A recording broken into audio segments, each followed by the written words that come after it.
Hello friends, today we will see IELTS writing task 1 और आज हम देखेंगे कि हम एक डायग्राम को कैसे रिप्रेजेंट करेंगे टास्क 1 में। जब भी हमें डायग्राम रिप्रेजेंट करना है उसका सारा प्रोसेस वोकैब इसमें हम डिटेल में पढ़ेंगे। And now let's see the question. The question is, the diagram below shows how the Australian Bureau of Meteorology collects up to the minute information on the weather in order to produce reliable forecast. इसके बारे में हमें एक report लिखनी है that is given to you, that must be at least in 150 words। और जो हमारा राइटिंग टास्क 1 है वो मेनली 150 to 180 वर्ड्स तक होना चाहिए। तो डायग्राम में हमें फर्स्टली इनकमिंग इन्फॉर्मेशन गिवन है, then analysis and forecasting, preparing the broadcast and then broadcast. Means हमारा जो डायग्राम है उसमें हमें एक प्रोसेस गिवन है जिसमें इन्फॉर्मेशन जो है वो सबसे पहले रिसीव कर रहे हैं, देन एट लास्ट उसको ब्रॉडकास्ट कर रहे हैं। तो इसमें मेनली हमारी 4 स्टेजेस हैं। सबसे पहला हमारा स्टेप क्या रहता है टास्क 1 में, अगर कोई डायग्राम गिवन है उसको अच्छे से स्टडी कर लेंगे, देन हम अपना जो टास्क है ऐसे राइटिंग है वो परफॉर्म करेंगे। इसमें सबसे पहले जो इनकमिंग इन्फॉर्मेशन है उसमें हमें 3 वेज दिए हुए हैं, that is satellite, radar and then drifting buoy. फिर एनालाइजिंग और forecasting, satellite photo, radar screen and then synoptic chart. फिर इन सबको प्रिपेयर कर रहे हैं ब्रॉडकास्टिंग के लिए। देन ब्रॉडकास्टिंग जो है वो भी 3 वेज से हो रही है, टीवी जिसमें न्यूज़ रीडर रीड करके अनाउंस कर रहा है, then radio and then recorded announcements. तो चलिए अब इसको समझने के बाद हम अपना राइटिंग स्टार्ट करते हैं। सबसे फर्स्ट पैराग्राफ जो हमारा इसमें रहता है वो है इंट्रोडक्शन का, लेकिन हेडिंग जो है हम अपने पैराग्राफ्स में मेंशन नहीं करेंगे, सिंपली हम स्टार्ट करेंगे इंट्रोडक्शन। इसमें हमने वर्ड यूज़ किया है द पिक्टोरियल रिप्रेजेंटेशन।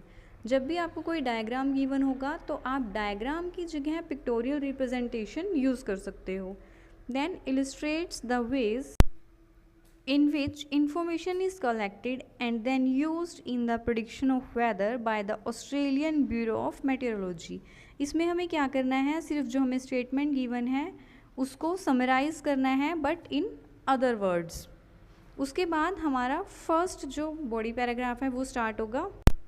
लेकिन फर्स्ट बॉडी पैराग्राफ स्टार्ट करने से पहले हम अपने टास्क का ओवरव्यू देंगे आफ्टर इंट्रोडक्शन। जैसे हम टास्क 2 में अपना कंक्लूज़न लास्ट में लिखते हैं, इसमें जो हमारा कंक्लूज़न और जो ओवरव्यू है वो हम इंट्रोडक्शन के बाद में ही लिखेंगे। इसमें हम यूज़ कर सकते हैं अपने ओवरव्यू को स्टार्ट करने के लिए, overview makes it conspicuous. Conspicuous means clear that this man made process comprises of 4 stages.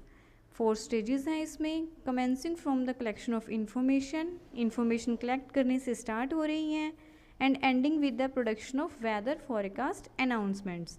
और वेदर फॉरकास्ट अनाउंसमेंट्स में एंड हो रहा है इनका। फिर हम अपना बॉडी पैराग्राफ स्टार्ट करते हैं। It is vividly inferred that there are 3 ways of collecting weather data and 3 ways of analysing it. इसमें हम कनेक्टर्स यूज़ कर रहे हैं, firstly, secondly and finally. Firstly, incoming information can be received by satellite and presented for analysis through a satellite photo.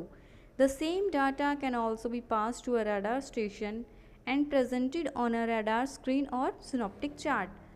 Secondly, the data may be collected directly by radar and analyzed on a radar screen. Finally, drifting brays also receive data which can be shown on a synoptic chart. तो इसमें हमने अपने जो first 2 stages थी वो BP1 में mention कर दी, और जो हमारे उसके बाद लास्ट स्टेजेस हैं वो हम BP2 में मेंशन कर देंगे। टास्क 1 में हमारे लिए नेसेसरी नहीं है कि दोनों बॉडी पैराग्राफ्स की लेंथ सेम हो। इसमें दोनों बॉडी पैराग्राफ्स की जो लेंथ है वो कम ज़्यादा हो सकती है। तो सेकंड BP देखते हैं। इसमें हमने कनेक्टर यूज़ किया है in the subsequent stage, means उससे नेक्स्ट वाली जो स्टेज है। The weather forecast is prepared on computers. Lastly, it is delivered to the public on television or the radio or as a recorded telephone announcements। तो इसमें हमने last वाली जो 2 stages थी उसको मेंशन कर दिया। एट लास्ट अब आप एक बार अपना फॉर्मेट देख लो जो स्क्रीन पे है कि हम कैसे अपने टास्क 1 को रिप्रेजेंट करते हैं। सबसे पहले इंट्रोडक्शन, फिर हम 1 लाइन स्किप करते हैं, देन ओवरव्यू, फिर 1 लाइन स्किप करके हमारा BP1 and then 1 line skip करके हमारा BP2 आ जाता है।